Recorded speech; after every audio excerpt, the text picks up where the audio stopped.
Action दाखवते बघा, action. आता ऍक्शन म्हणजे काय, तर कृती. ऍक्शन म्हणजे कृती दाखवते, क्रियापद वाक्यात कृती दाखवते.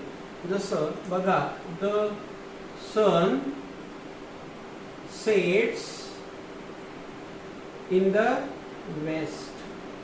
इन द वेस्ट अर्थ काय झाला मराठीमध्ये, द सन म्हणजे सूर्य, सेट्स म्हणजे मावळतो, इन द वेस्ट म्हणजे पश्चिम दिशेमध्ये किंवा पश्चिम दिशेला सूर्य मावळतो. तर ही झाली सूर्याची ॲक्शन. आता ही सूर्याची ॲक्शन जे दाखवली गेली ती ह्या सेट्स नावाच्या क्रियापदाने दाखवली. कारण सूर्य मावळतो कुठं, तर पश्चिमेमध्ये किंवा पश्चिम दिशेला तो मावळतो. आता व्हर्ब हे ॲक्शन दाखवते. आता मी पुढचा मुद्दा